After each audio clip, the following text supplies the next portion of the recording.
Alright, here we go. So we're about 5 in. I still have flies in this room, unfortunately. But I'm back. So, hello and welcome to Bug Free Productions. I am the Bug, feet on the rug, basic, and we'll be looking at some easy color type tricks, as you can see in the stream description here.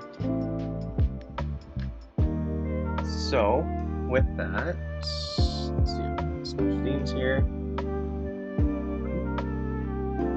There we go. So, today we'll be covering some quick color picking things.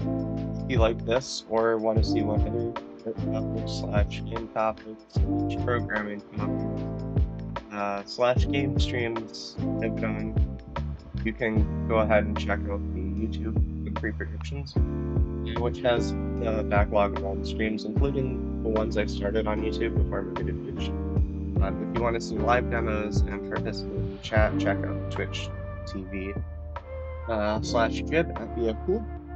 BFP is just a freelance thing I do my stuff under, so it's Isaac Musted's Bug Free Productions.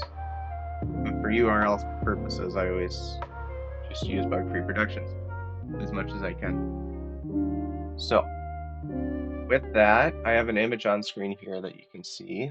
Has all the color swatches and whatnot. Looks like volume's working.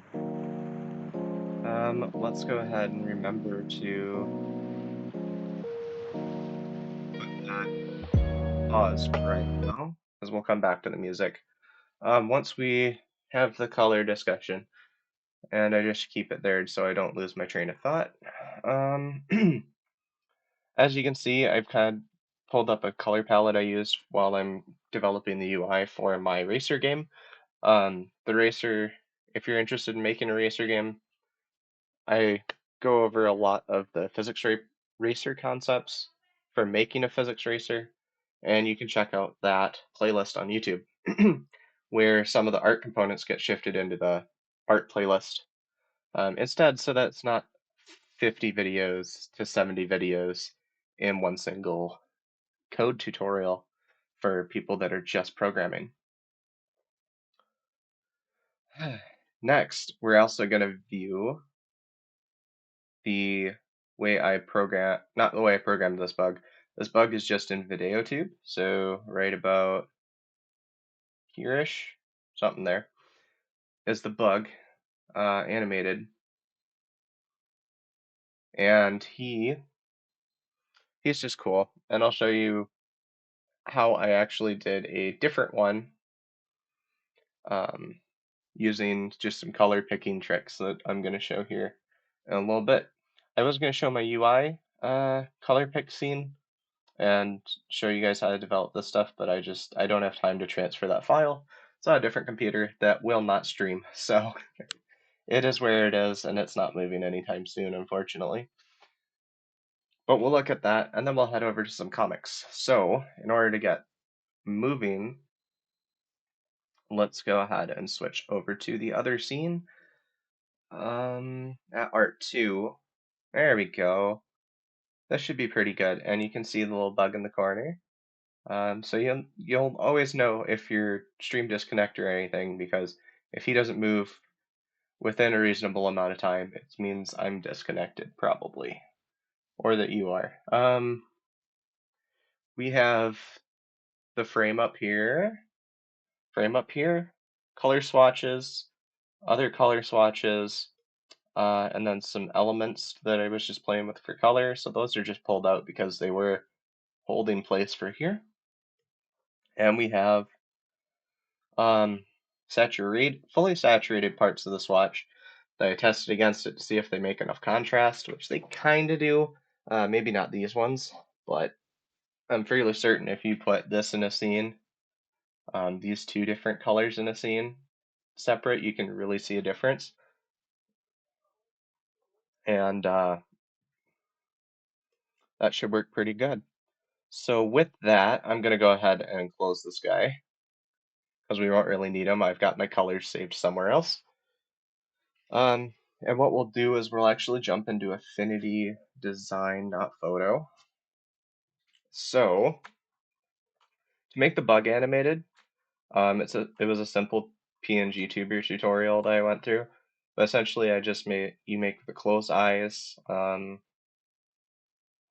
regular quiet talk, which I just brightened the mouth by zoom in, click.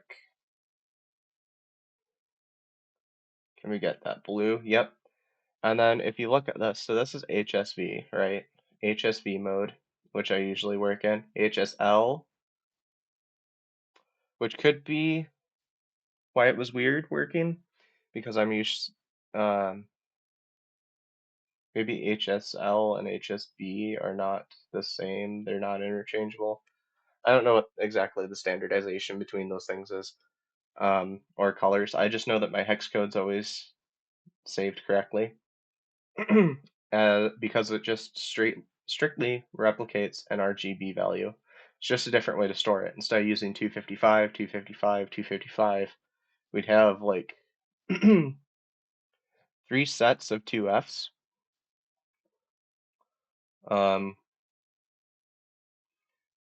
So it's just a different way of storing it, and it's a little more accurate than, or not more accurate than sharing the RGB value, but it's one value that we can parse in multiple different programs, which is very consistent.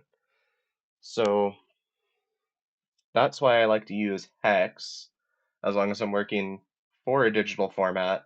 Maybe not as much when I work on for a print format, but for a digital format, that's perfectly fine. And it works perfectly well enough. So we have those two talking and non-talking. So what was the other part? So about color picking. The fun thing about color picking, let's grab this one here. This time I will be quiet. Whoa.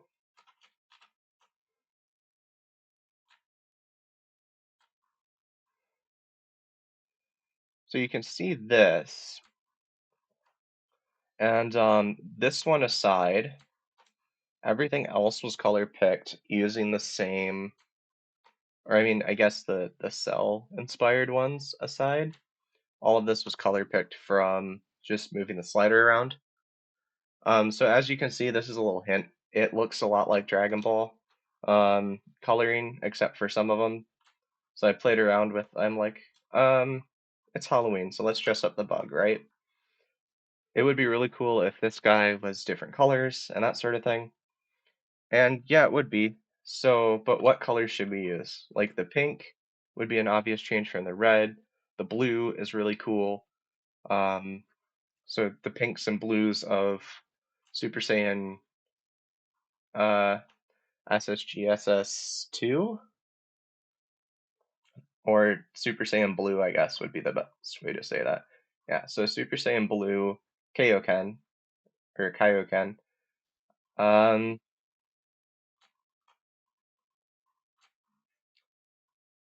we would put. Oh, I tinted that color wrong. Cool. So I pulled those, tried to match those colors.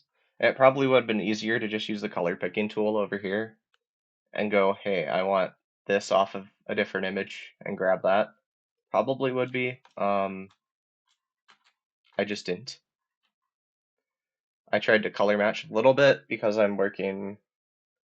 I wanted them to be very similar to the bug, and the way I did that was actually a little bit more like we go way in. We do this. So instead of color picking from a different image and then coloring the bug, I looked at our reference images and then tried to match it within the same kind of HSL space.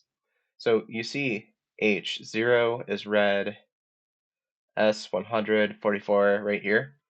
So that's my bug colors, right? Which are cool. But if I do want to change them, but I don't want to change the saturation or lightness levels or black if you're working in a different like an HSB or a value if you're in an HSV, what you can do is you can just take, if you have this kind of layout with the triangle and that stuff, you can just drag this all the way around and it just changes your hue while preserving your HSV values. The other thing you can do is, or if you get like a hue bar, where you can just go through and change that, that works pretty well too. And then I just kind of save the hex code when I get finished. So then you'll see down here, we can just grab that and save that to a document PDF we can share with people who aren't using our particular programs. Because if we just create a swatch for this program or Adobe or whatever, it's not going to work out too well. So you either need there's like design guides, design style guides that would display this information a little nicer through print and other stuff. Um, I work fast and I don't always have time to make like a pretty one. So, but Excel works perfectly well for storing this kind of color. So, um, I'm going to look at mine, but I'm not going to show it because of pathing and account things. So, color codes. So across the top, I just put colors. So across the top, colors, and then dark hex, dark RGB, and then I just stored each color for that. So like dark HSV is particularly for affinity. So for that, I would probably denote that I am only using affinity for those values because they're not consistent across all platforms. And it's actually HSL, but flies. Hex. So hex would be usable on anything, right? On any type of digital platform because it would design for web, which means that's what we use for web page colors. So that's perfectly good to use and store on that. And they would then have to store, or not have to store. That gives them something easy to plug in and put into their system or whatever application they're using. There was some, this comes out to a brownish orange, which would be, oh, I closed it, but that would have been that part of that orange color palette that was darker. And then what's this guy here? Mid-hex. Mid-hex for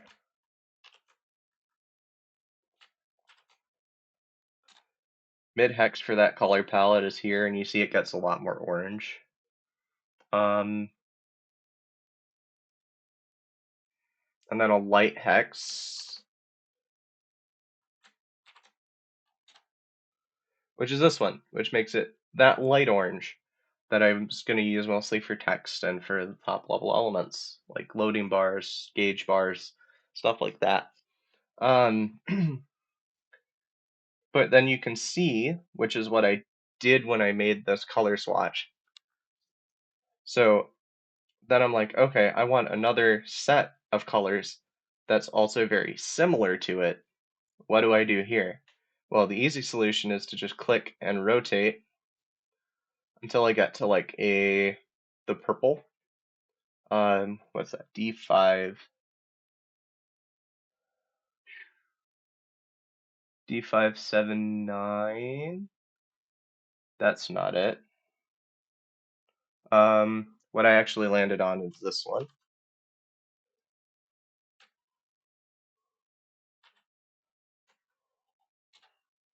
But you'll notice here 89 and 72 stayed the same, but it did change the hue to 280, which was, yeah, just slightly off from where I was at.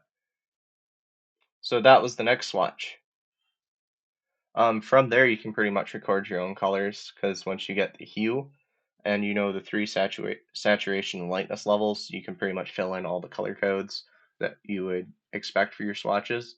But just to make sure, you would put them in like, let's use this one as, let's go, what's purple? What's the next color hex? Purple. HSV mid hex purple.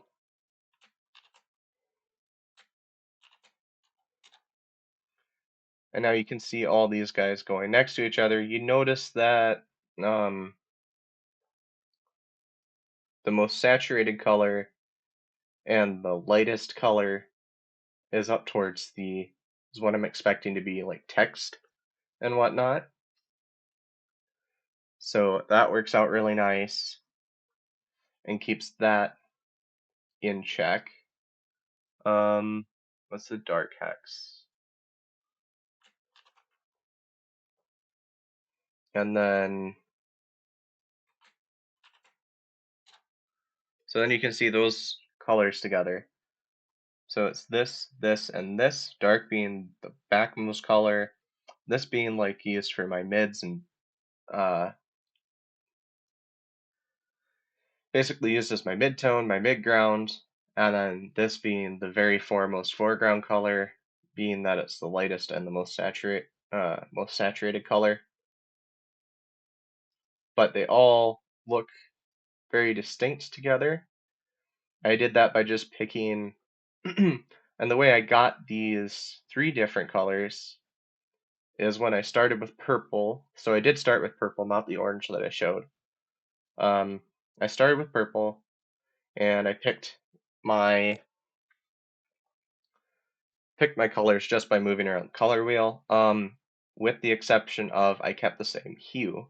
So I kept my hue and then just adjusted my saturated and lightness levels. I did it on here, so it wasn't as perfect in terms of, like, I could, by opening this, change it a little more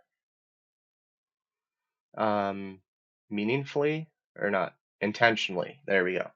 I could change it with a bit more intention, but it worked just fine for me to do this so I could see it color preview as I go, rather than having that box on screen and taking up some of my view. And it works out perfectly fine, which is really good. So that working out okay, I took all these colors and then so after getting all this set done, I just went around the color wheel to different hues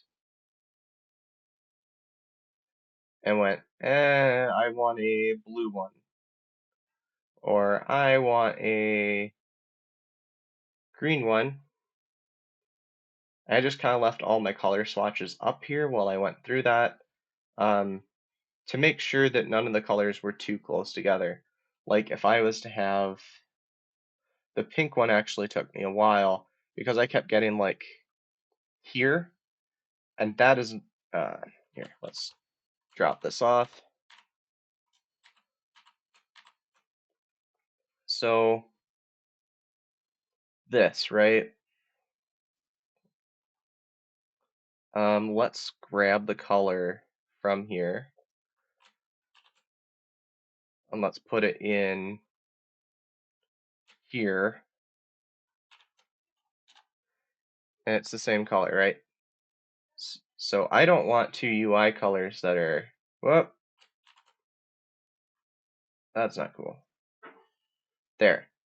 I don't want two UI colors that are too close together. So with purples, it's kind of tricky, but like this is a pink, but it doesn't look very pink. So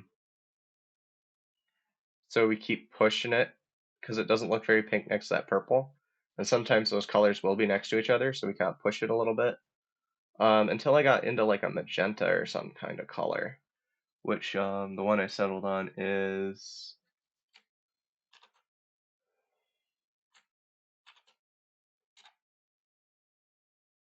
I grabbed the dark one.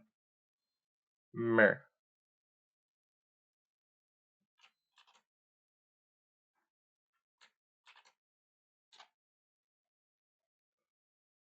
Yeah, that's the light color I grabbed.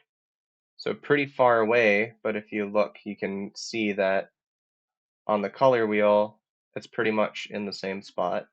Or not on the wheel, on the triangle, it's quite in the same spot. And that's how I just kind of went around that. So I made sure all my colors were separate enough. Kind of paying attention to like what part of the circle I'm pulling from so that I make sure they're all somewhat equidistant, unless it looks really stupid, in which case I push it back. Um, so that's how I get my swatches, is I find swatch, if I'm doing monochrome, I find a swatch that works really well together, and then I adjust my hue, because I don't want the saturation and lightness to change, and that keeps everything nice. But um, actually, I think I can still pull this up. Yep. So here's that again. So you see how each one, even next to a similar color, is very obviously different. That's just done by checking what the values are, is just by running that hue slider for each level. So dark, mid, light, dark, mid, light, and they're all just turned around on the hue slider of the wheel. So that's pretty good. And then, which is a lot of how I pick colors. I just get the hue saturation and value right, and then rotate my hue around until it's the right hue. Same concept as when people are working in grayscale, when they do their base for their painting for digital, before color changing. I'm just making sure everything pops in the right way and that this base comes through correctly and communicates without the color, and then put color in and adjust change color. I would have done it in grayscale probably, with the whole thing and just kind of do that. If I knew how to get grays in Affinity Design, it's still a new application to me. So if I could figure out how to, like I could pull this image in to Affinity Design and change that, or probably Affinity Photo, add like a layer effect and just get rid of all the stuff that isn't black to white. So just get rid of the color and test it. But I didn't know how to do that pre, beforehand. So that kind of made, or I knew how to do that. I didn't know how to do the black and white first and then go to color in Affinity Designer or Affinity Photo at the moment. I only know how to go from color to grayscale. So that was the complication there. So let's throw that over here. So back to that guy. So the UI, that's how I went about my color picking for UI. Let's head on to how I did color picking for this animation. So since this red color, well, I kind of went into that. This red color, I just kind of skewed it. I did that for the same thing over here. So each of these, even though they're two different tones, this one was actually a little different, I think. Thought it was. It might be done exactly the same. Um,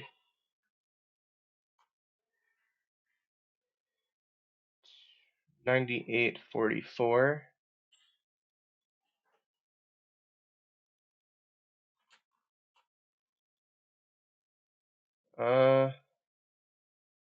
144. So it's a little bit different. I did play around with this one because it wasn't getting me the darkness that I wanted. It was still being very light. But for these ones, this and this, it was just spinning the different parts around the color wheel. With the exception of the antennas, I thought that the antennas would be cool if they were colored. So I pulled in that same um, red value to them and then spun around the color wheel a little bit. So that's how I got those. Um, this is just spun around to a different hue. from what the original light blue was, same as the windows back here, was done. And then this I actually pulled from this darker color because, as you can see, this light blue was the color and I didn't want it to brighten up here. I wanted it to stay dark for the animation part of it. And as I mentioned, the Dragon Ball color schemes, I did take some liberties with it a little bit, because like in some of the stuff cells, eyes looked a little pink, but I'm not sure because it's like not super high def in those tiny little pixels on my screen uh, that I could see what color it was. But I went with pink, and then because that's what it looked closest to me. And then I didn't quite like the way the green was looking to me. I wanted it to be blue, um, because that was a more of a departure from the red. Even though the green would be a clear difference, the blue was a bit harder of a difference, which still fit with the Dragon Ball. So that's kind of pulling off the whoops, Cell Junior color scheme. So then we go down here. I gotta make sure I didn't screw this up. I did screw it up. There's like a little bit of a, you don't see it when it's all shrunk down, but that's irritating. I thought I brought it up all the way. But maybe I didn't on some of them. Yeah, I brought it up on one of them, just not the one I continued to use. That's great. Oh, maybe I did. Okay. So I started with these, right? Um, I was gonna start making changes, but then I'm like, I don't think this is quite gonna work because it was my layout. I had a layout problem. The layout problem being that they all need to be the same size, and I can't have this close cropped image size and fit all this extra stuff in it.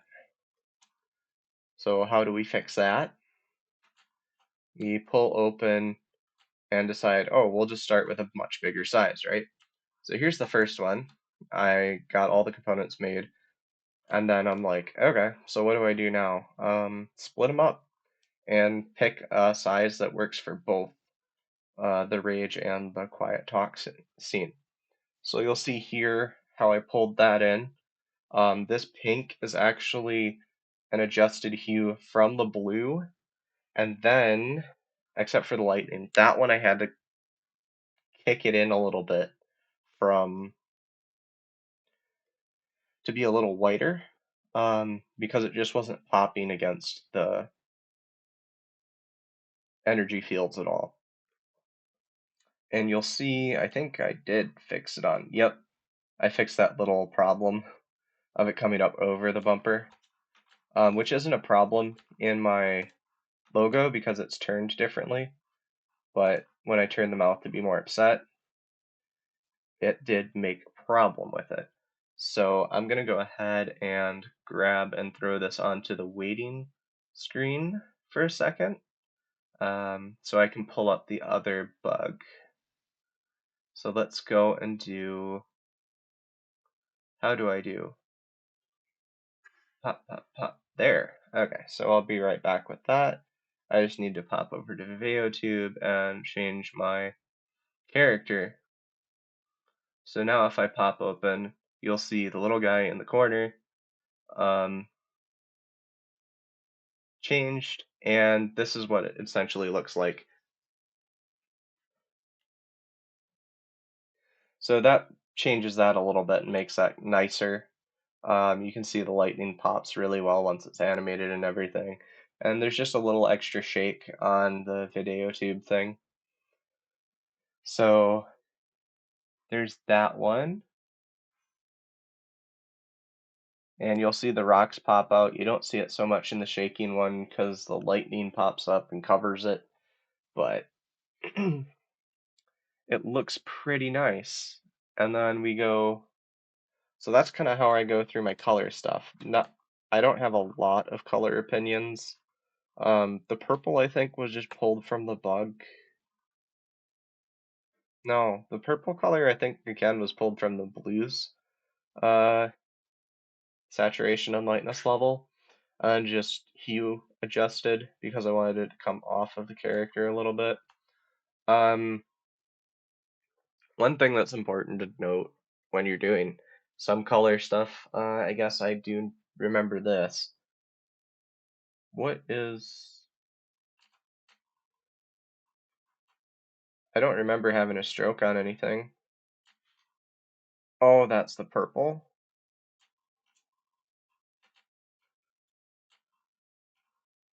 Maybe? No idea. Okay. I don't know what that was. Anyway, so initially, the way this works in on screen over here is the guy is in a green box, and the problem with that is I can't move him over because that's the way the application works. I have my monitor set up in such a way that the resolution size causes a freezing error, and I don't want to deal with that right now. So, but basically, this guy's on a green screen in VideoTube, um, and I need to have some sort of white background so that the green screen doesn't remove my semi-transparent um, energy waves. So we have that. That's the only reason this little white background is there, is so that it doesn't try and grab um, parts of the transparent image, which made it look really bad and affected how my colors were processed. But adding the white background, you can see on the screen here that it does not really affect how it looks on my screen, having that white back there, only that it doesn't have the problem with OBS grabbing the greens from the translucent part of the image. So that's cool. That's always the thing, is to think, well, what processing is this image going to go through?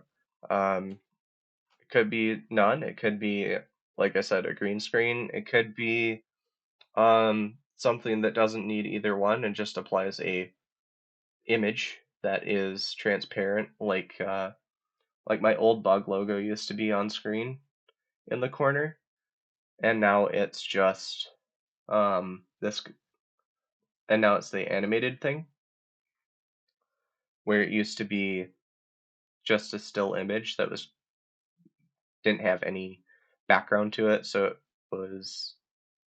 I don't know if I have that anymore. I don't think I do, but as you can see, there's transparency here, which is why the square, like this whole square is not covered up. It's just the character and his energy. So I'm going to flip back to the hold again. And then we're going to flip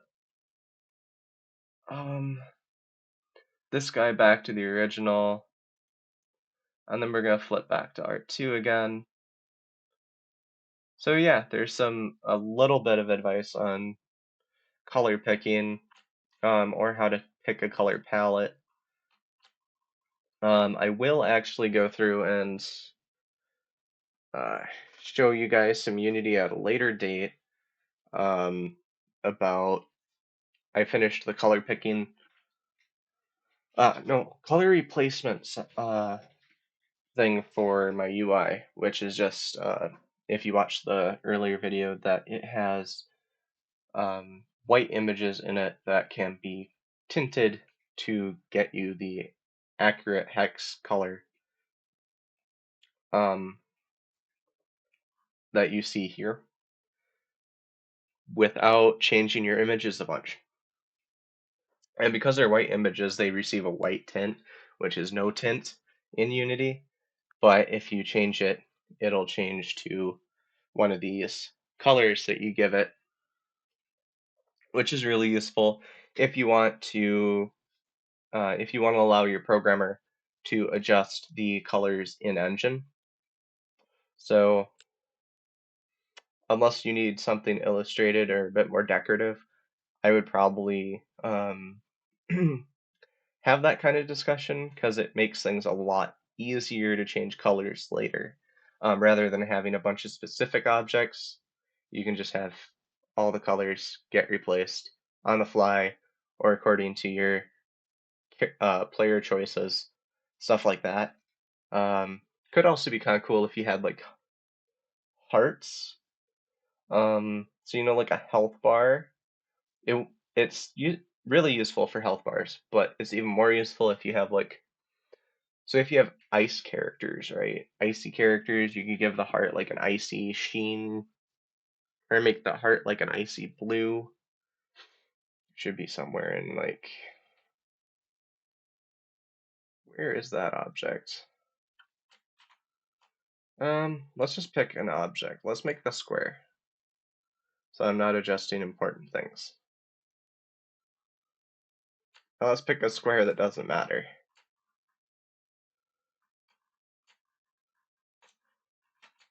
Oh, I think I just saved that so that it was separate. Oh, no, I didn't. I separated that so that it was, yeah, because that's edited for added emphasis to make the animation more dynamic.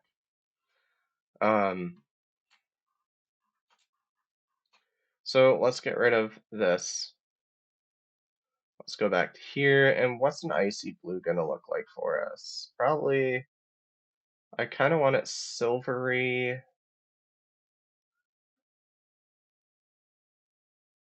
Something like that, probably like a little bit of green to it, but not to the point where you'd consider it greenish.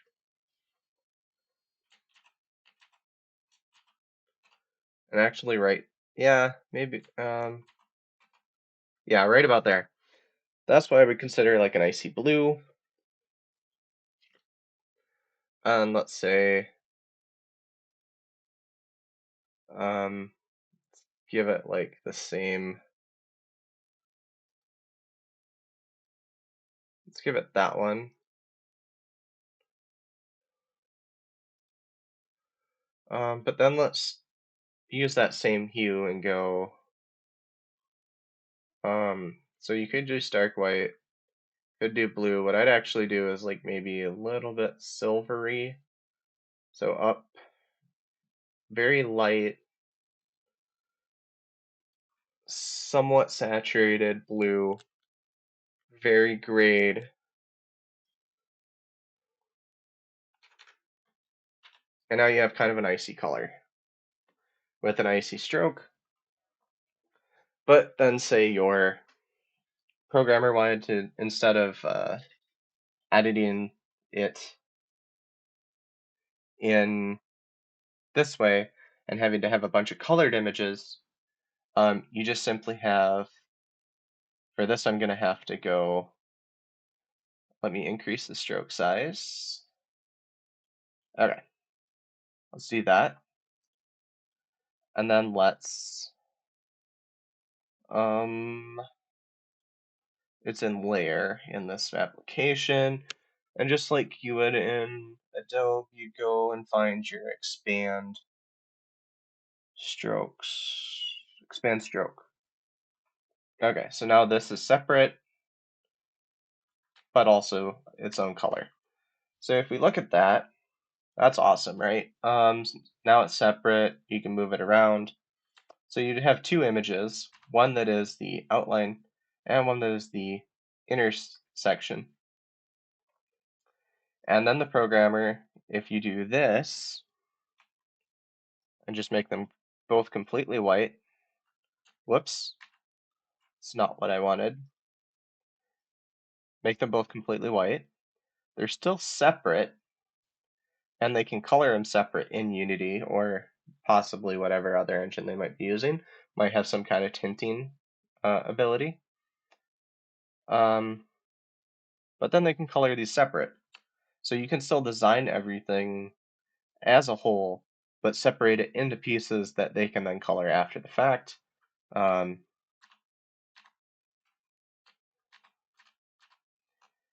but for your frame of reference, you can pick colors doing this, which allows you to design all the pieces that they can then alter um, later, and you just have to provide uh, hexadecimal for your objects, or what the other objects could be. So say we want something a little more fiery. So we have our icy one, right? And then what if we want another one that's a little more fiery, right? Um, you know, let's say something. What is it? No, it's dark. Wow, there's what the heck happened here? Oh, it's because it's. Yep, it's fine. Don't worry about it.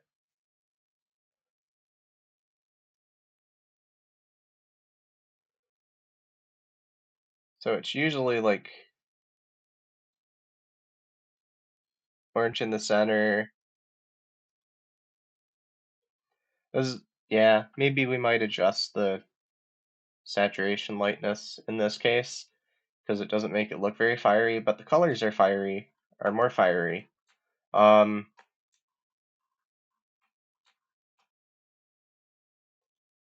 and we get a color palette, so we could take both of these and make a color palette out of it.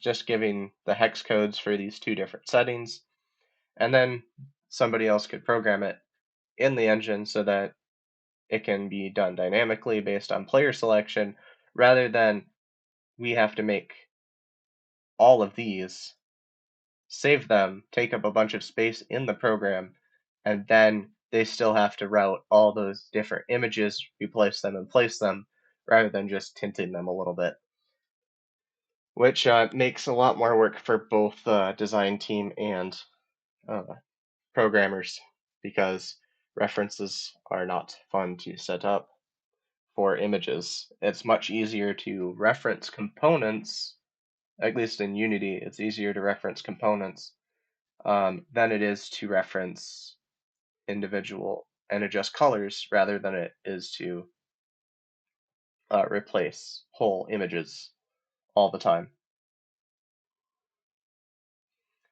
At least if you're just doing like 2D assets that are being pulled in. If you're doing, actually, because the other one would be materials, which then would all be images. This only really applies to 2D though, because if you watch some of the Unity ones, you might see why that is. Because once we get to 3D, you have to use materials, which are based on an image, but not an image. They're like wrapped. I'm sure everybody's at this point seen those uh, texture maps uh, that they use for video games where they're still very flat and are a picture, but they're not um, when they're wrapped around a character. It's a little different. Um, we could still tint that, but the color replace isn't going to be as nice. Um, with the exception of we could have like our grayscale image, right? We could have a grayscale image if we wanted to do that and make it able to be tinted so that the tint would still apply to everything, but then it would go HSV. Um, so there is still a way to do that. It's just not as adaptive because usually you want your clothes to be a little more than color swap and change. You usually want like different images, different logos, stuff like that when you're doing character clothing changes. But that's a good way to do a color palette if you do want to just adjust an image's color. So like You have a bunch of different images and then tint them all and use your color that way. Um, I think custom robos are pretty good.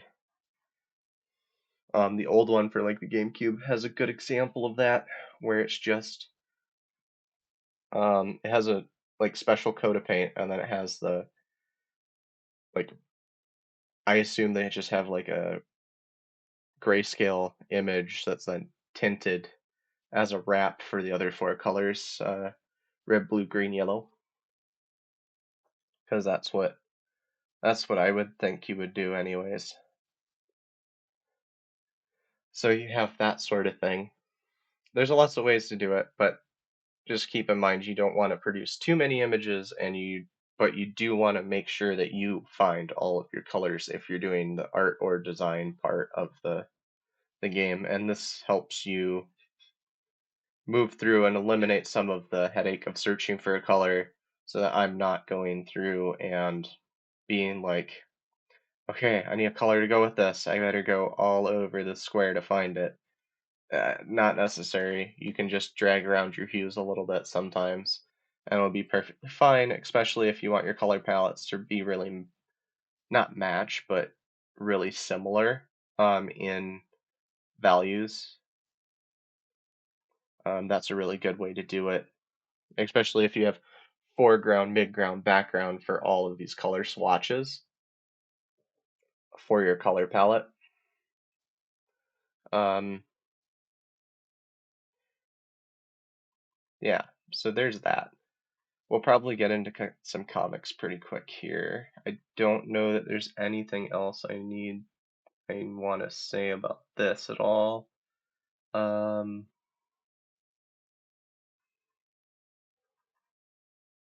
This should all be good. I'm not going to do any animation today because animation takes a lot of effort. That might be a thing where it's like the comics one, if I ever get to it. But I'm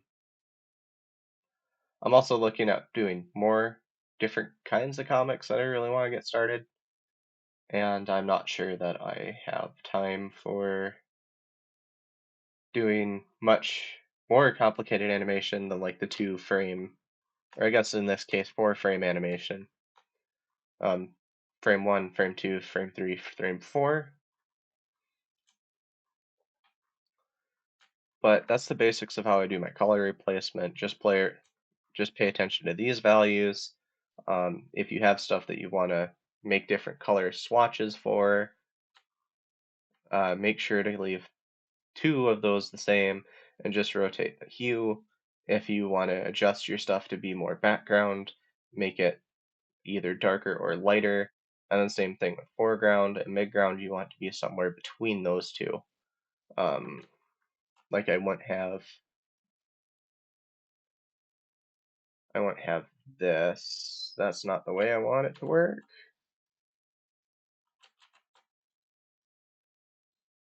There, that works kind of better for the demonstration. Not great. That works best. Like I would have, so if I do, let's put saturation on display, right?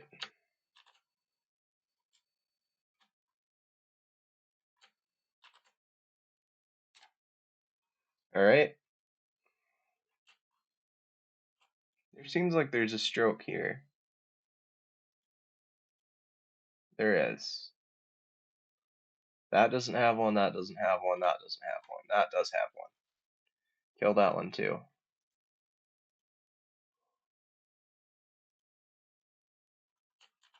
Anyway, so the 2 of them,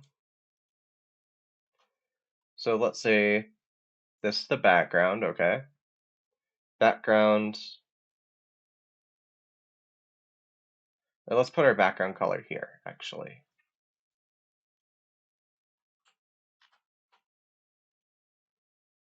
Color here. Yep. So if we stay full saturation, we have background. Probably want it to be a little orange, be right there. And we do the other one, we can put it right. So let's say this is the midground. And this guy's our foreground. Kind of looks like it's a box. Looks like a cardboard box.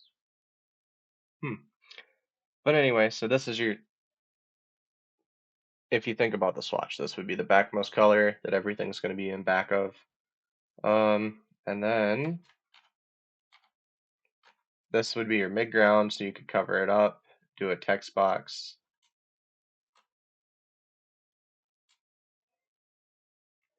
There, that's probably demonstrates it a little bit better. Then you have your foreground, which would be your topmost element. Should also probably be your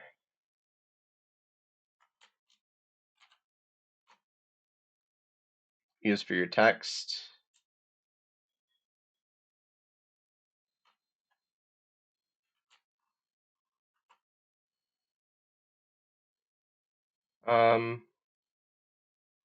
That didn't scale down to be very thick, but you get the idea. So this could be like your frames for borders, main color down in the background, color to show selection, or just show element, and then font and such. Font colors. And then you could just adjust this. You could also adjust it way down. I didn't do anything, did I? Oh, I clicked on this. Okay. Um,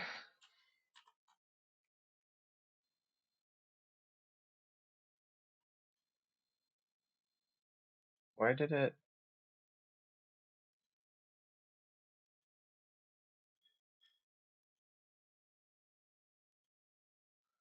That's weird. They're all the same hue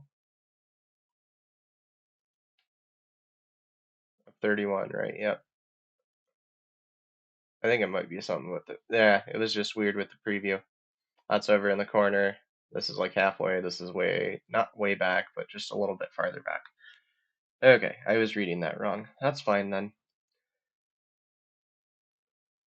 And that's kind of the idea between getting the color palettes. Because then we could just drag all these guys around to be hue of like,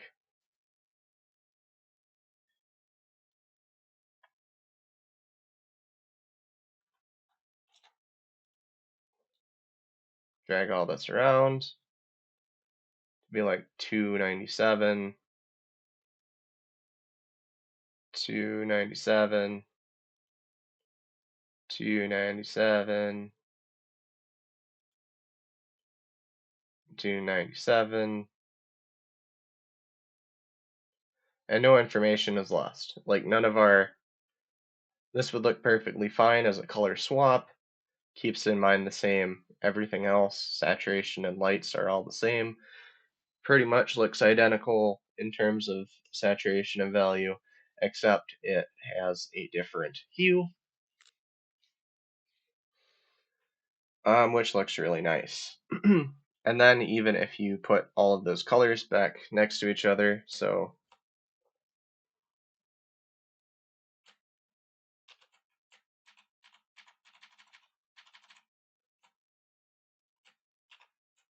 they will look like they belong in the same kind of project. Mostly. We might need a bigger difference um, of lightness for the borders and the text, it looks like. But you can see, you get the difference. It'll look right and semi like it belongs because your values and your saturation are the same. It's just different hues. And then we could put, that'll even work if we just put it on a whole,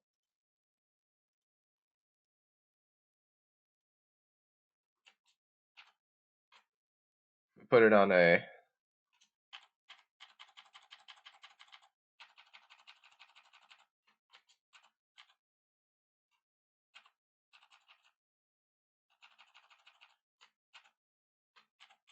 is it control?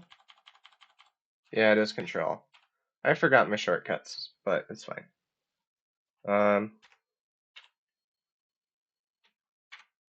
So we delete that one.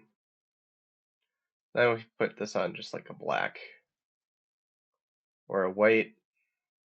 They look like they belong. They're different colors, but they effectively look like they belong to the same project as long as your other background elements don't overpower any of the colors, which are why neutral grays are nice. They're very nice. They're so nice.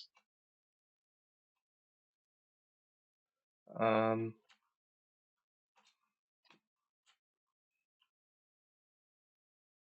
that's essentially what it's probably going to look like in dark mode. Um, and we're done with that, I think. So hopefully that helps if you're looking to learn, not looking to learn, if you're looking for some help with color picking and changing your colors, specifically more geared towards UI and Unity game engine, but um, usable all around, I think. Useful things to know. So, with that, I think I'm going to go to the comics page. We're going to go back to the hold pause one more time while I kill this application here.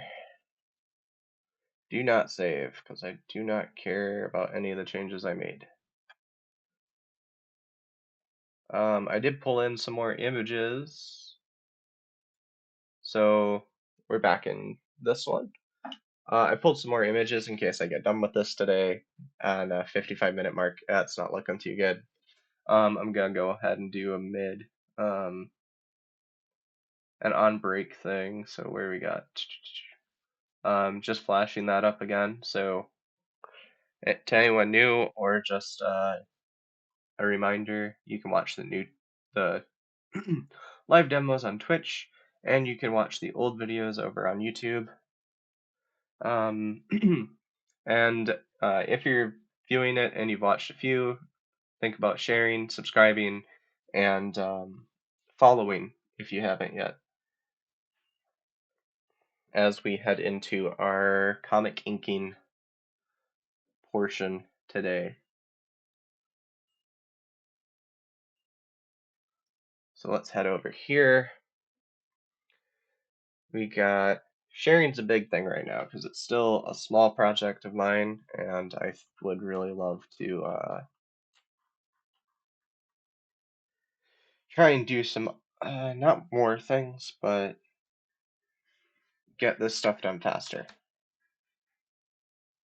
And having a bigger audience slash ad revenue would really help that out.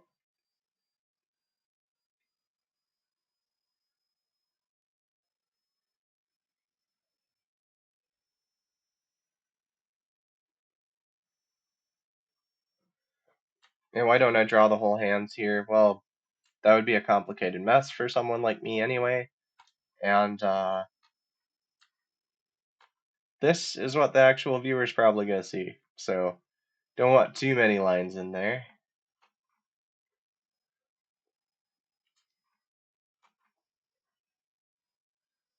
And probably do something like shoop. Mm-hmm. Hmm. And then we'll pull open some.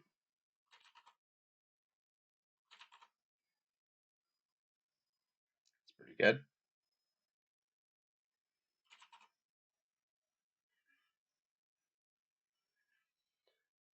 And probably do.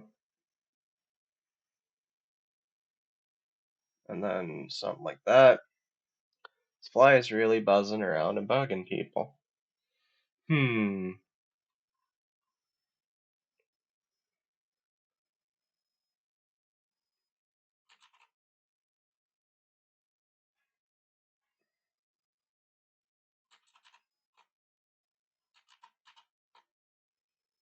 This doesn't quite look right. I think I might have made a mistake when I was sketching. The thigh part just looks really way too long. So let's go down about here and then come in.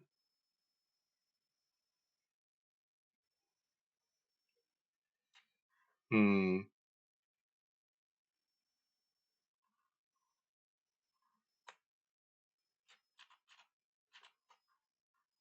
That doesn't look quite right either. Hmm? Hmm.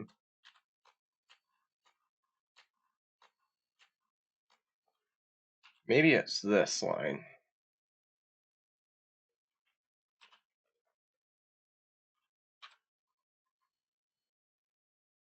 Because this actually starts right here. Maybe I was starting too early.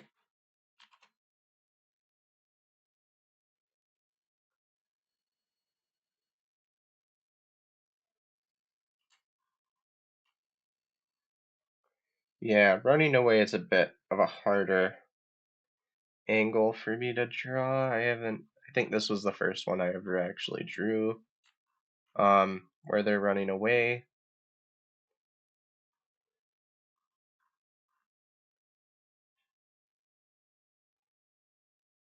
And it might show a little bit.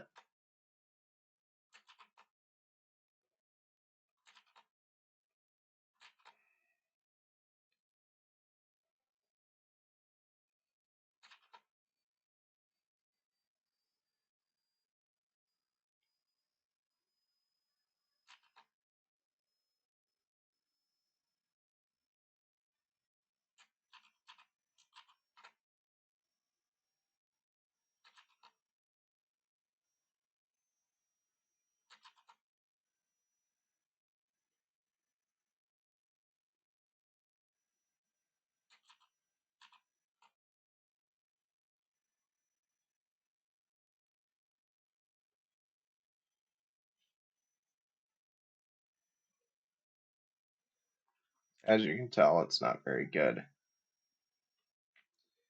And this fly landing on me all the time isn't helping anything.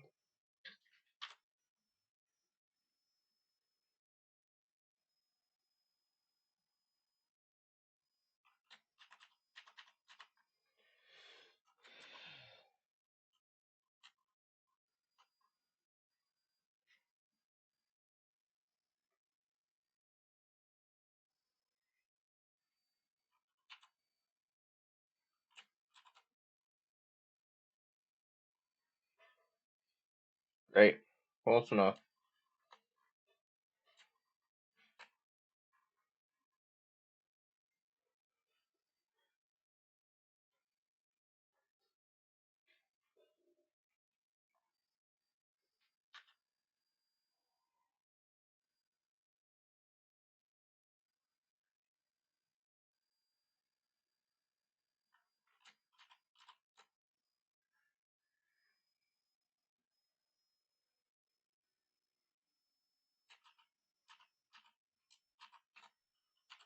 Erase. Brush.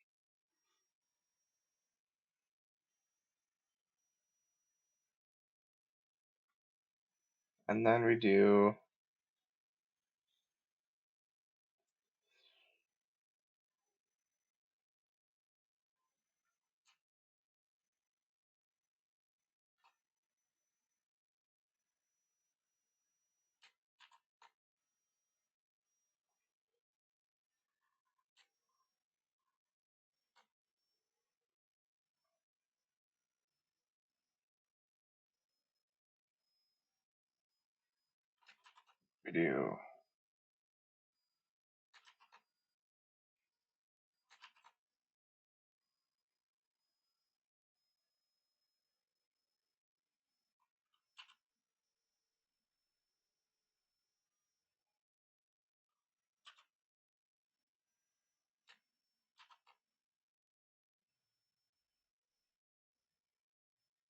something like that.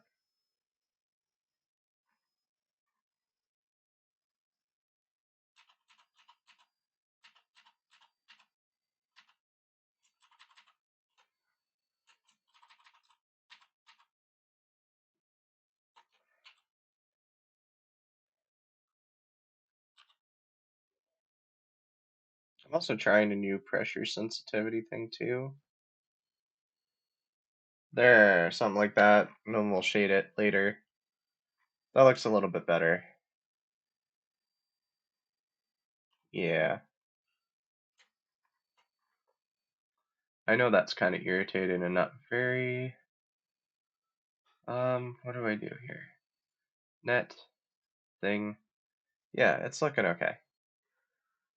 So we got this, and then we're gonna go, what?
Hmm,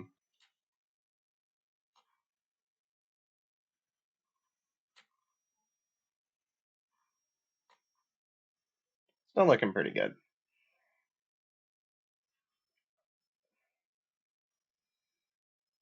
And then back, your things are kind of, um,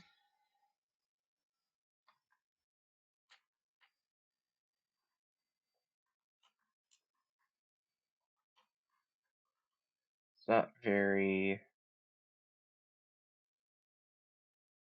because he's being pulled forward. They're the ones reaching back, so it wouldn't make any sense to have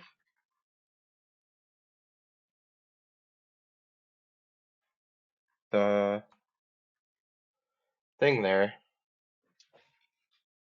Hmm.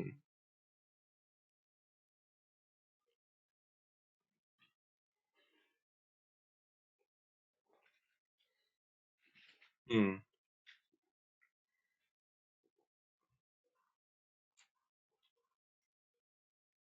I think this is when I just decided I didn't want to draw all of that piece,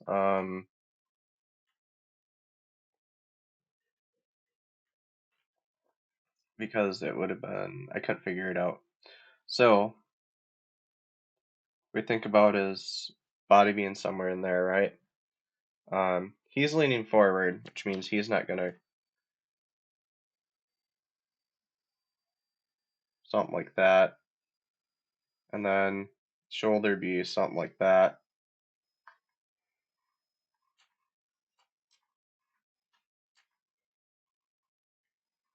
because, yeah. And then this is kind of like a breastplate, so this comes probably, up to his breast, which means under the shoulder, so that's not going to be any different here. And then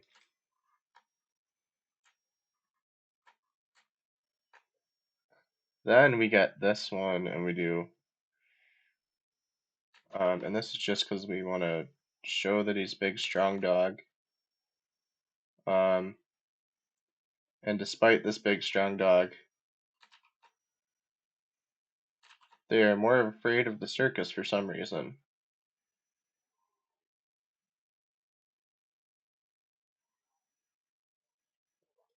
So,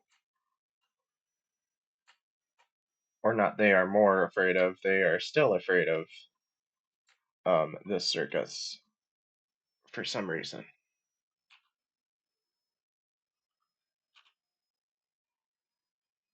But, mm-hmm.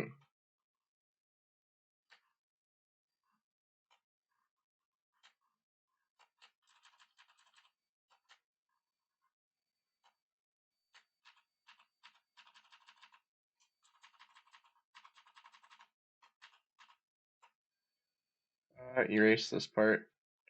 I still want to bring it down a little bit. I just want to be able to come around and do that.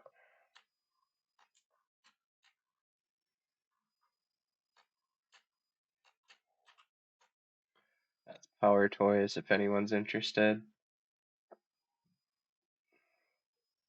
I used to use it for demonstration purposes on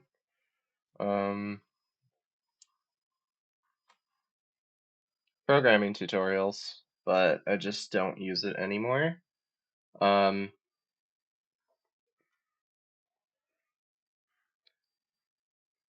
Not because there's anything wrong with it, but just because I don't use it anymore. It's not a, yeah, I just don't really have a use case for it right now. It's essentially what it comes down to.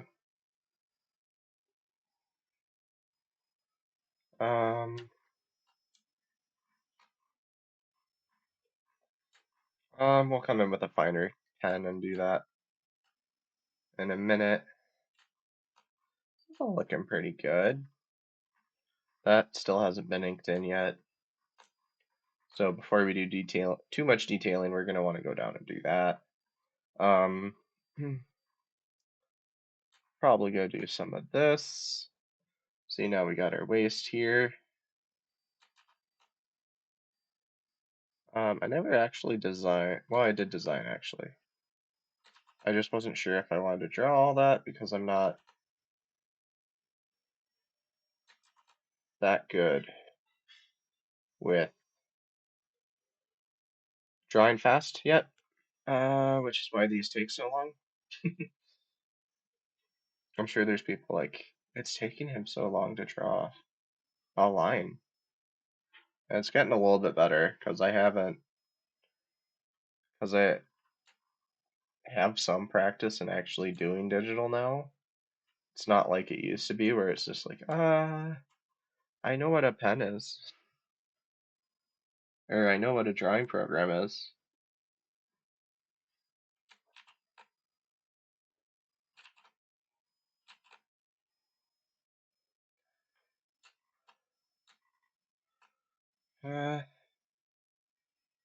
Oops. I'm getting a little more practice in this.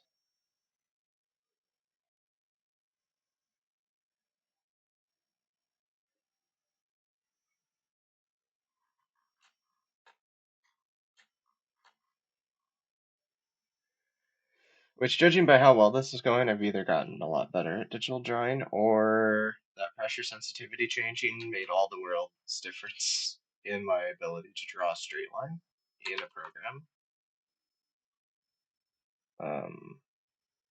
One of the two things happened, that's for sure.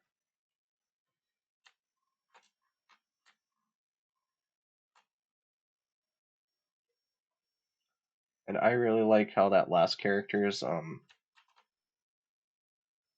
foot turned out.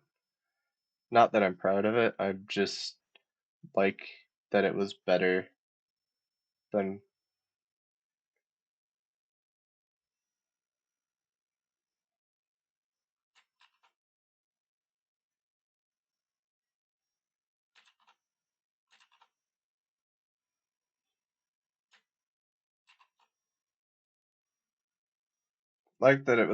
what I originally drew.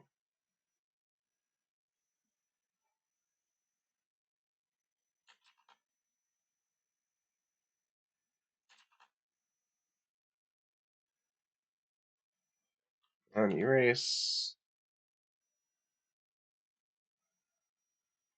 there.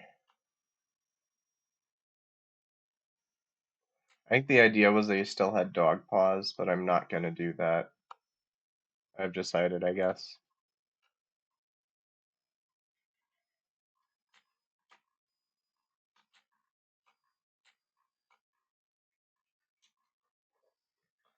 Um, Not for any particular reason. I just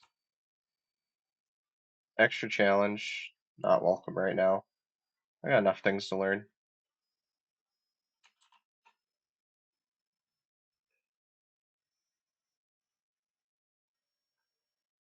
Wow, that's a nice looking line.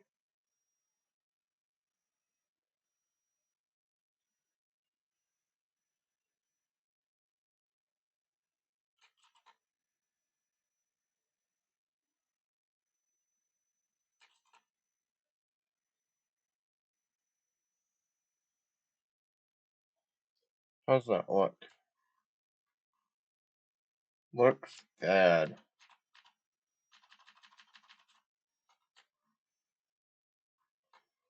So I think I need to bring down and up.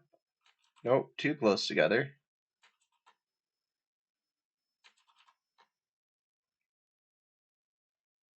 Something like that. And then bring down and erase part of it.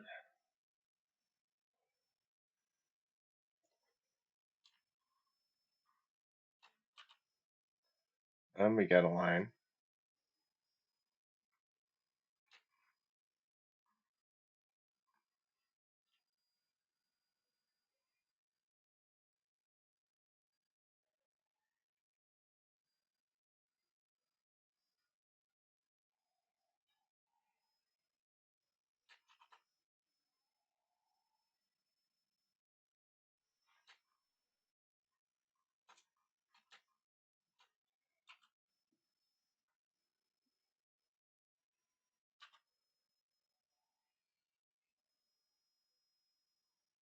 Something like that.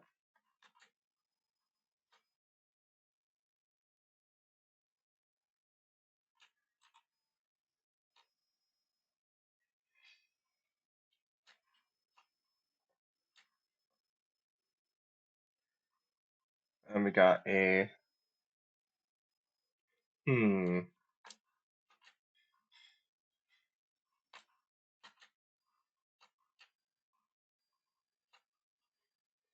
let's go ahead and erase that part.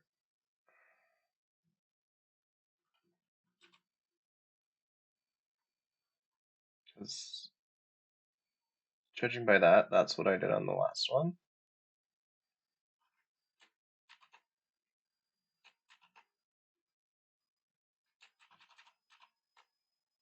So let's do that. Something like that. That looks more like a person.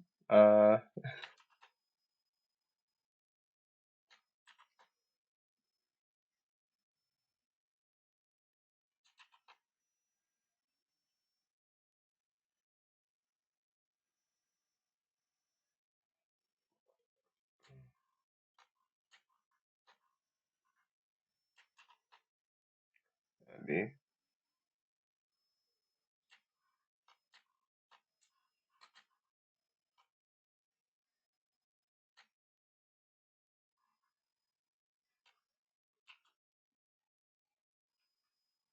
Brush.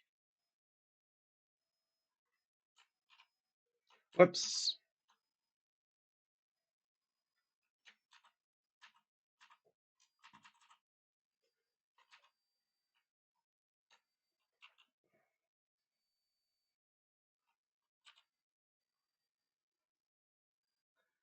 And it comes down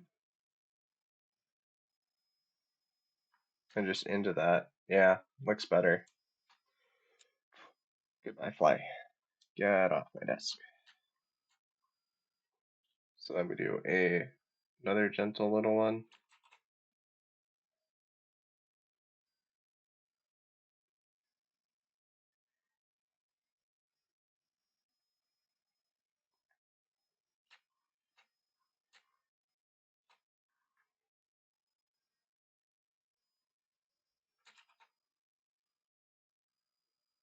Now it comes in, but her.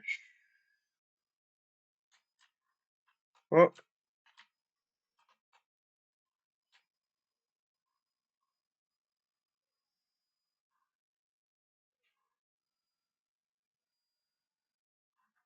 hmm.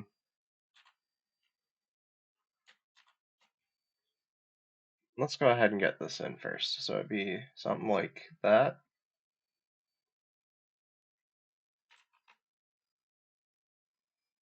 And then it'd be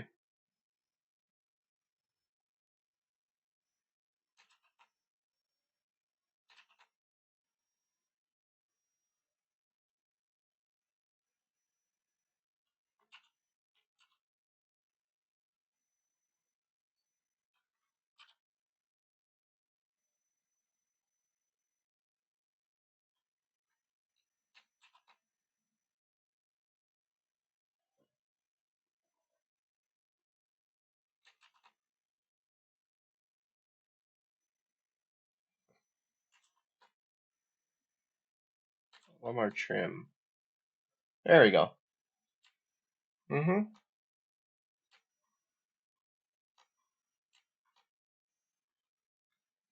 Then actually I don't like this line.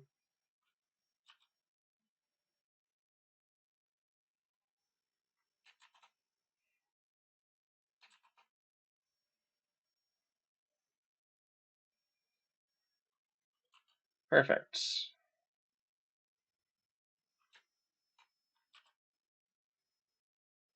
Something like that.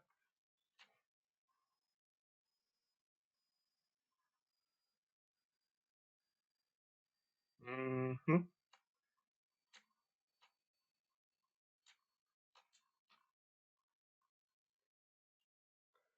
Let's go ahead and trim this one down. Like the other one. So like the other one, it starts with out, comes back in.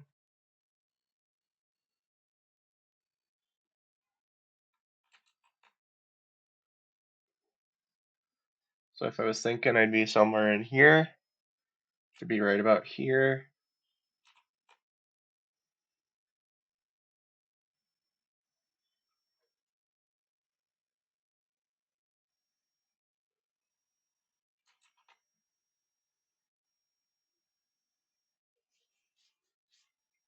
Hmm. Mm-hmm. Mm-hmm. Mm-hmm. Mm-hmm. Yeah, I think I need it to come. It comes down far enough, but then I need to bring this back up.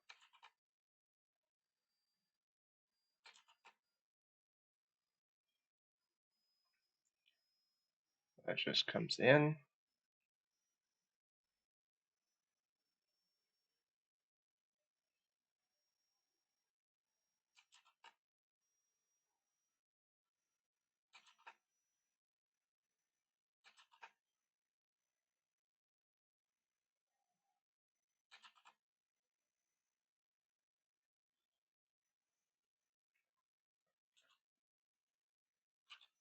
Then I need to, like that.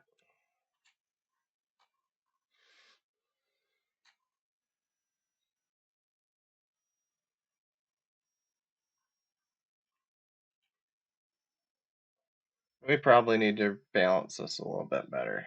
So,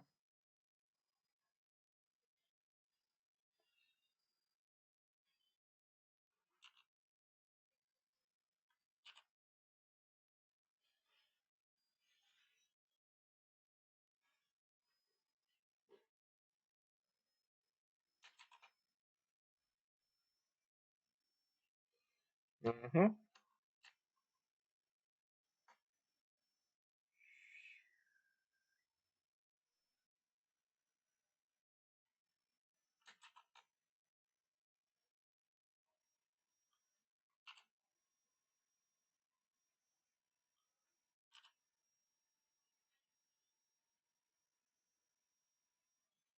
Like that.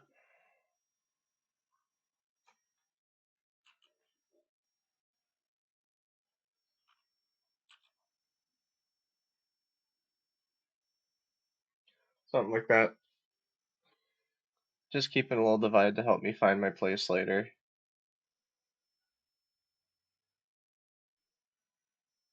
Something like that.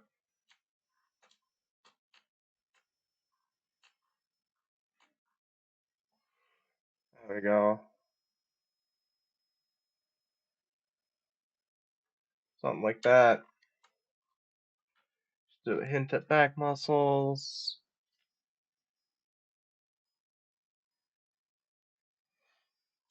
Yeah, because those were pretty rough sketches. So I might even turn the book page off.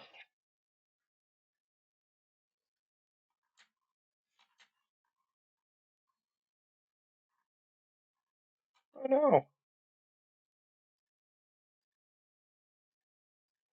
no. Um, I didn't ink this part yet.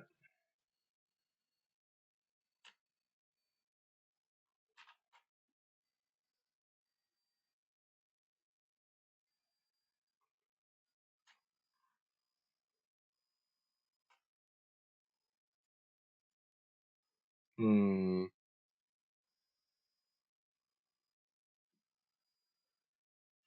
Mm-hmm. Mm-hmm. Mm-hmm. Well, this is looking okay. What else can we do? That's looking good. That's looking good. That's looking good. I could probably do some sketch. I think I might want to do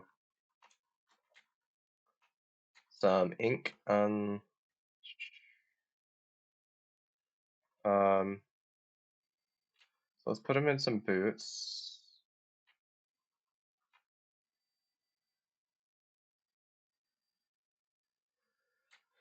Yeah, right about here should be boots. So let's do erase out of that. Brush.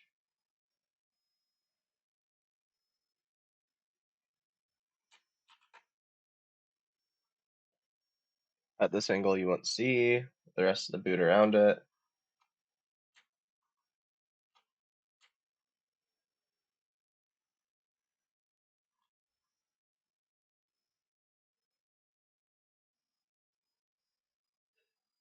Something's not quite right with that leg.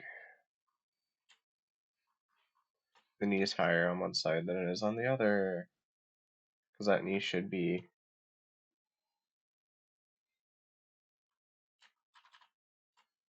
Hmm.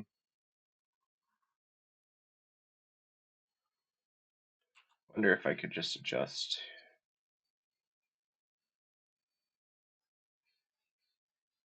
by drawing it out this way instead.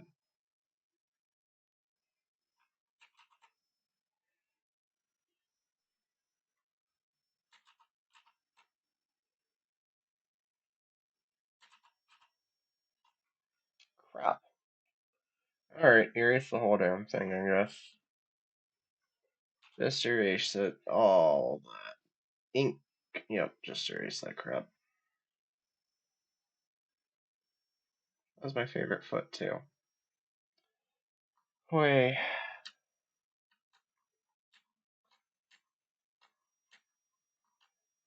So brush.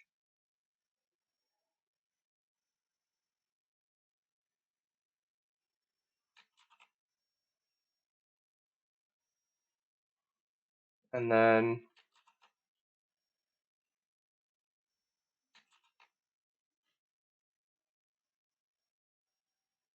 something like that. And then it comes in here.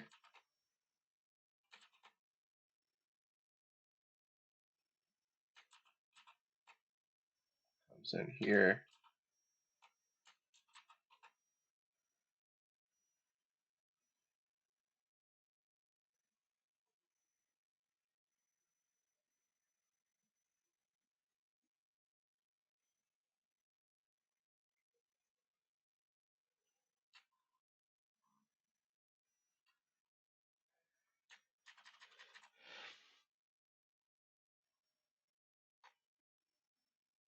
Look, page 5.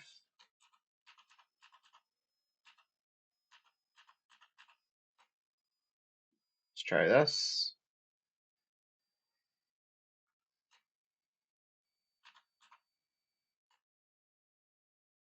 Well, that is 100% opacity. Well, then let's change our brushes. Get rid of the stand assistant. Hasn't assisted me a dang bit.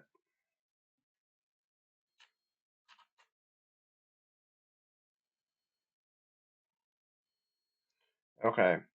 Jesus. Angry little crap, aren't you?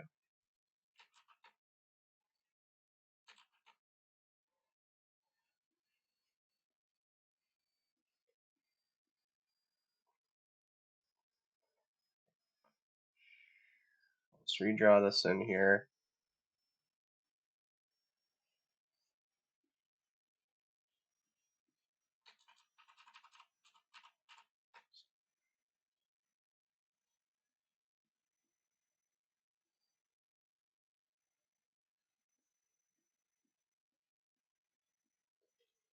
Uh-huh.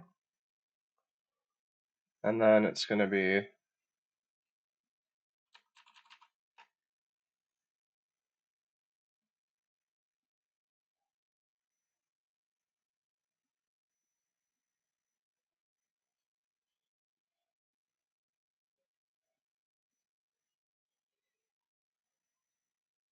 okay.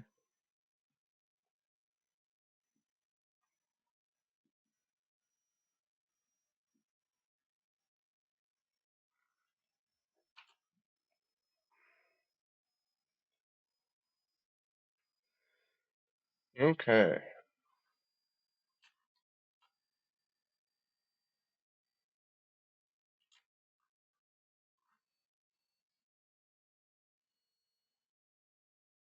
Come on.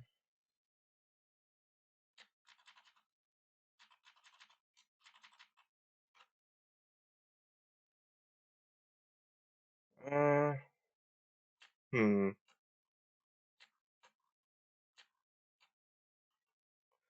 Let's try.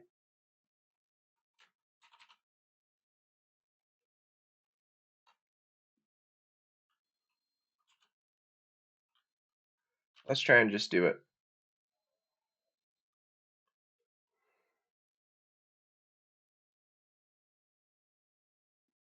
Let's pull the opacity down just a hair for the moment. Brushes, chisel felt pen, layers, ink, erase.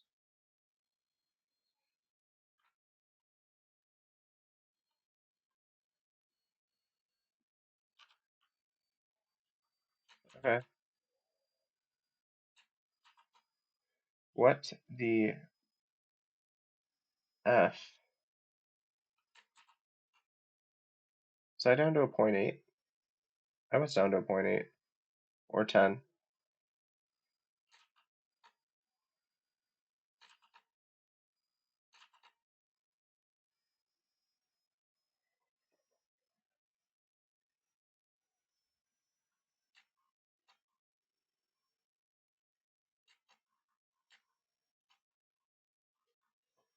So I didn't quite sketch that right. So what I'm going to do is just bring it out and try and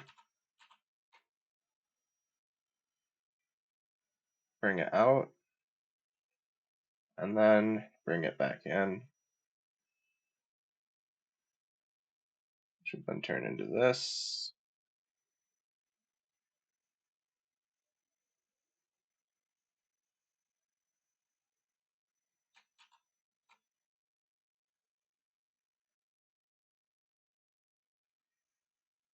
Need something like that. Nope. Need something like this. Something like that.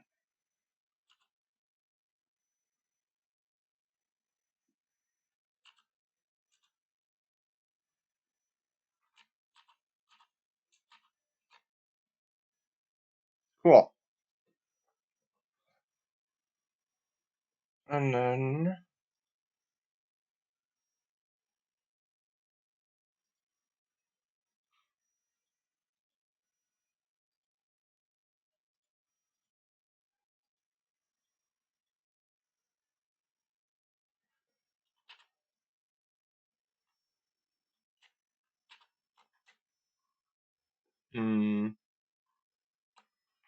I'm going to redraw this line.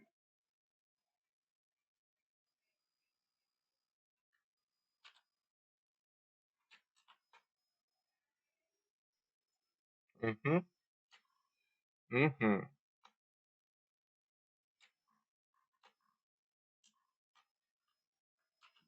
So let's get rid of that.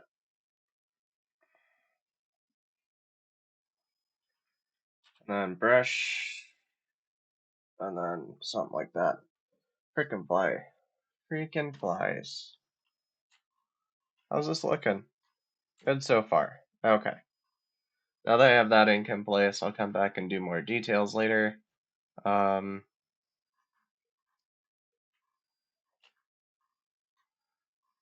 Maybe. I'll probably at least put in boots, detail this a little bit, and add on some extra things for him, because things I wanted to add on for him are like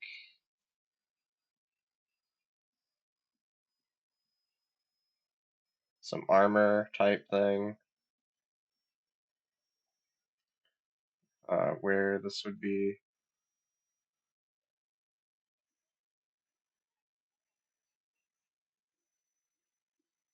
something like that, and then some boots should be there, and some boots should be there. But we'll get that done after we come back, because we gotta get some stuff down here.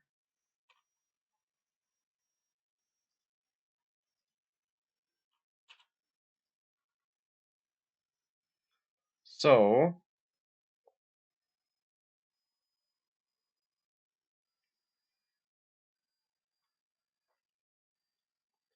we could shrink this down a little bit, because those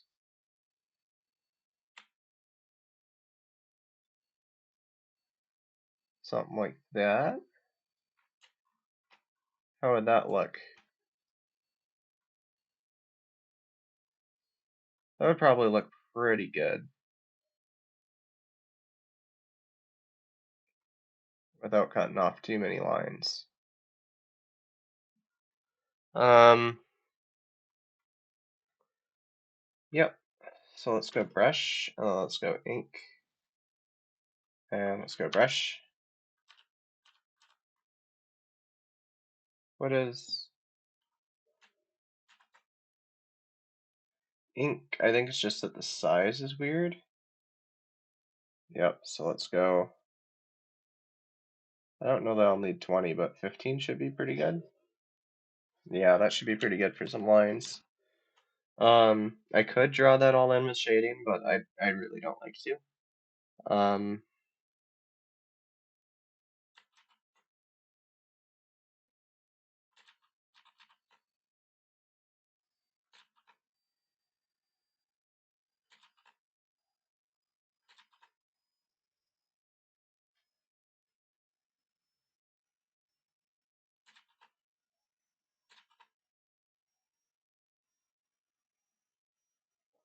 mhm. Yeah, I just don't have room on my screen to do this in the way it should be done. So, oh well. So I gotta kind of zoom in a little bit, so just so that I can keep my hand in one stroke for such small area.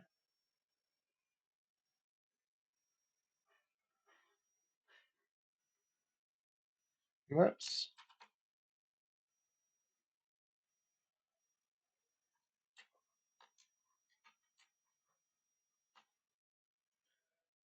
Um,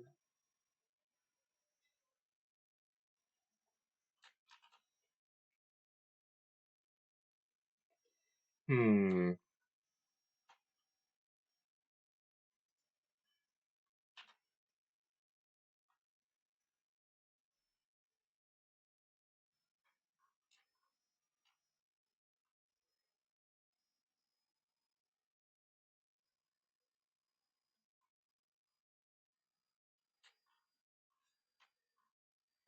And I do like the way this looks a little cut off,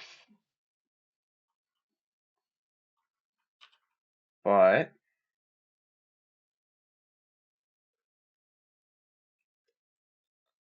um,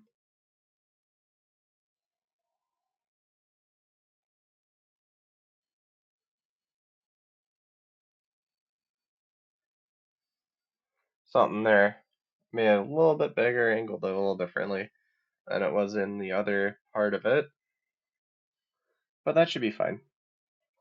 So let's go ahead and I'll get a finer line. 7 point.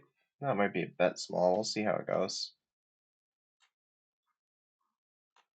Or I guess it's 7 pixel.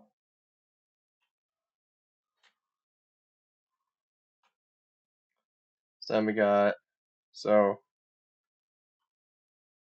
ink is brush, brush.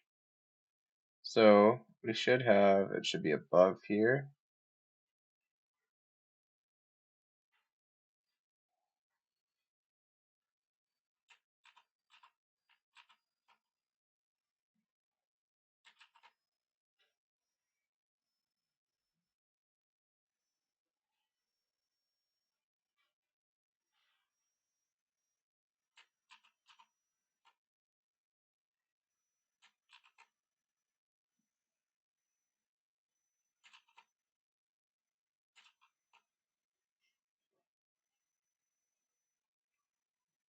Then we have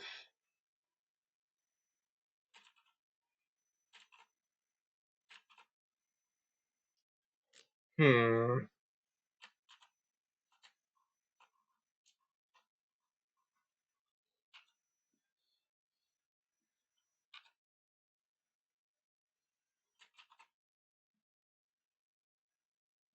Mm-hmm.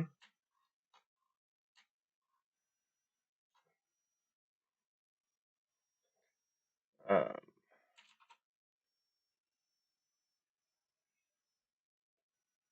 mhm.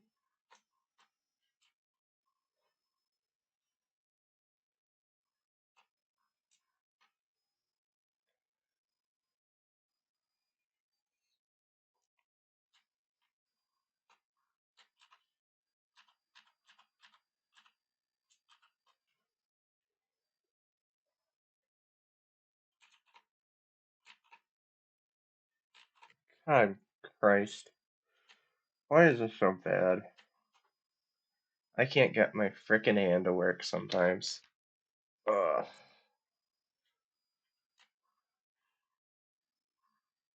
It's like it might as well not be mine at all. Cut her off.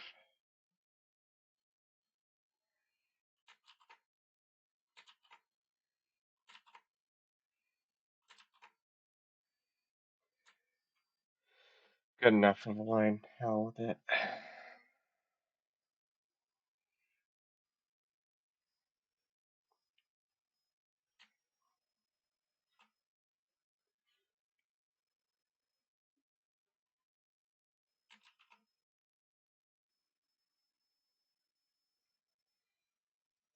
Good enough. I didn't really like the flames that were on the first ones either, so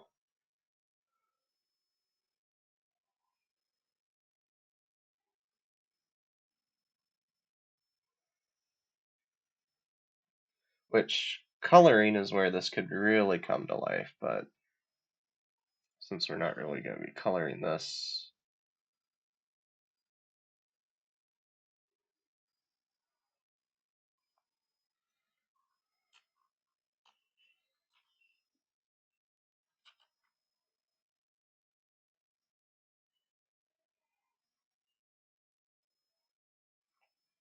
Mm-hmm.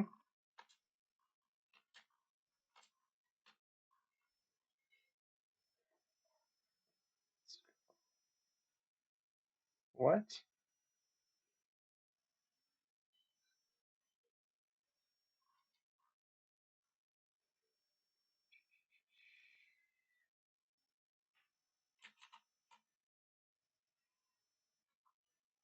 Mm-hmm.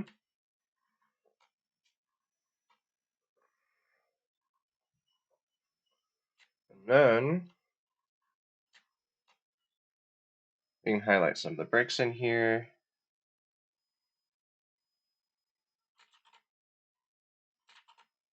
What I intended to be bricks.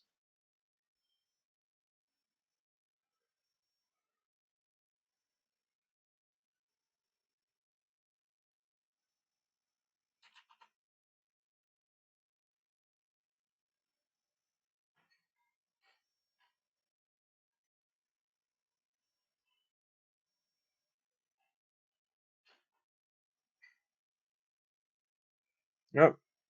How do I get my brush size back? I think it was like, was it 20? No, it was not 20. It had to be like 14. Nope.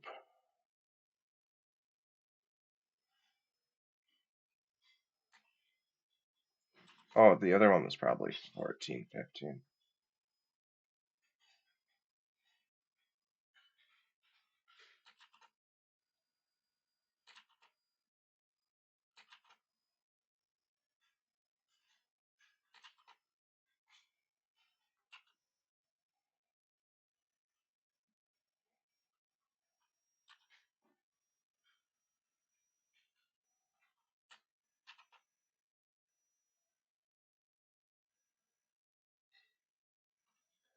And then pop it down to 7, 4.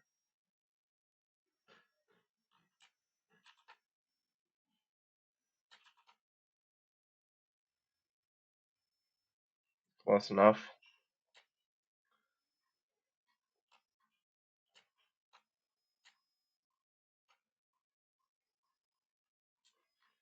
And actually, I'm not going to do it this way.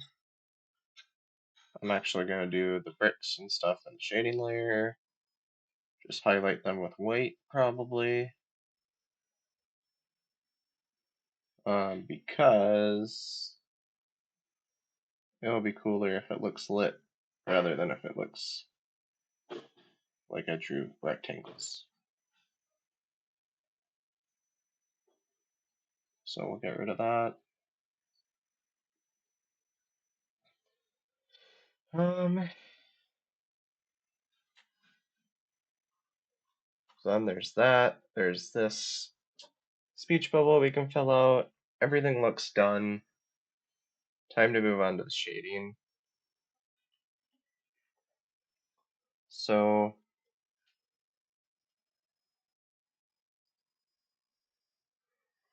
and then this will be P5 shade. P5 page 5 shading. Put this underneath the ink layer. Let's go to ink and actually get some more details on these guys. Because as you can see, there was supposed to be that metal band around the back and the base. Brush.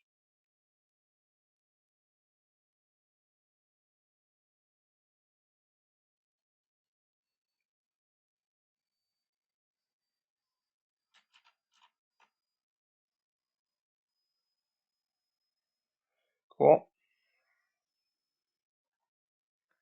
And then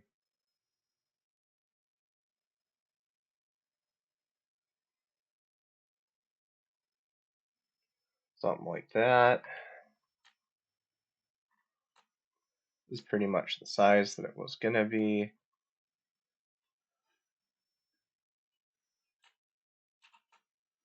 I think it's just up a little here. Yep. And then we erase. Brush. So we're just gonna go like that.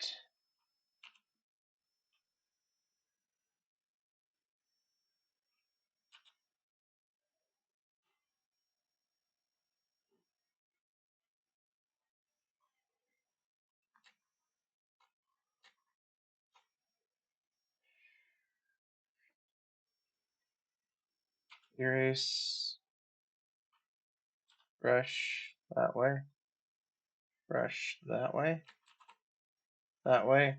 Not gonna get into their boot details because you won't see that anyway. Gonna go in here and get theirs as well. Brush.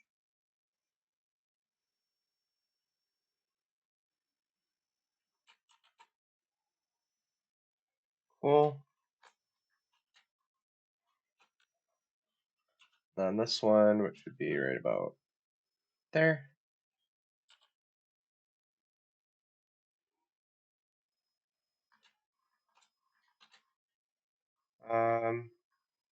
Just to emphasize that this is not a one-piece suit.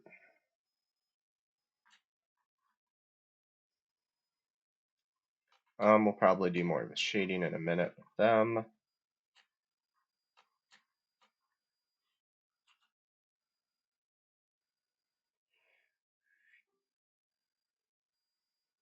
Brush.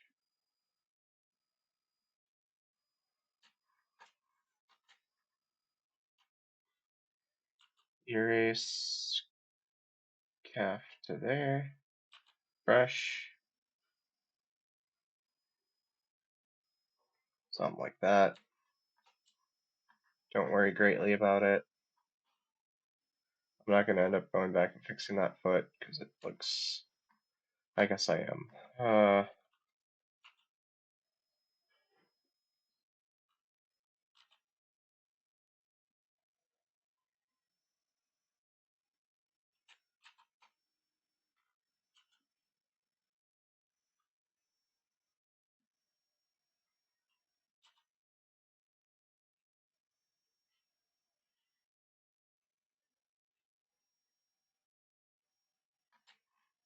There. Better. Not great. Better.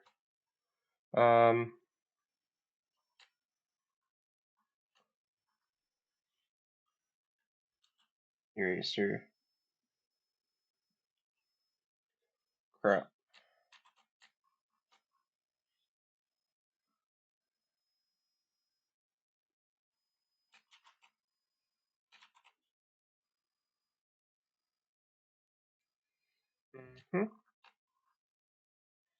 Mm-hmm. Mm-hmm. I do at least want to keep this part of the armor set because I just like it a lot.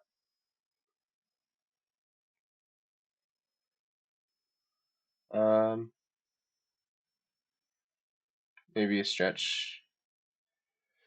Maybe a goal would be to get that image up here sometime.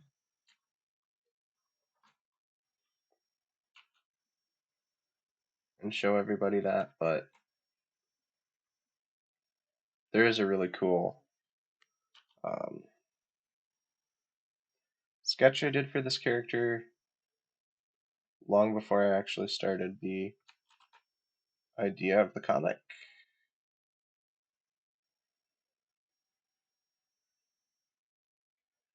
And I just think that sketch looked really cool. So he became one of the characters in this comic because there's a good idea for backstory with it. Character in the comic's a little bit different than the initial drawing, but oh no, did I? I could push this guy down a little bit.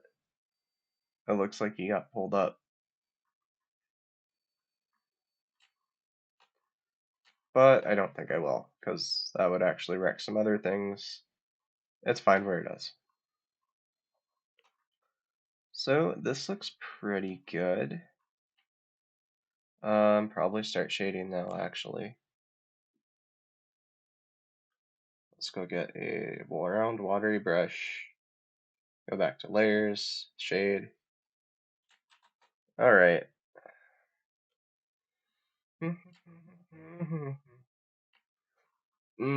What?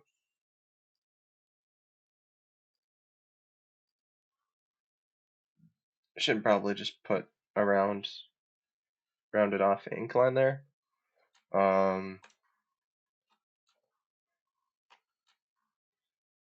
Being that this is supposed to be like a jumpsuit type thing, and they do have sleeves while the dog does not. It actually looks like it's time, so I'll probably have something else that I'll work on next Thursday, and finish this shading after. Might just be a simple character design, because I think we mostly went over colors today. Uh, Again, if there's ever any questions or anything, feel free to leave them in the comment section on the YouTube videos, or anything else. The comments is probably the best place to send them. I'm not sure how you would do such a thing over Twitch exactly, but if you're drop into a chat, feel free to ask any question.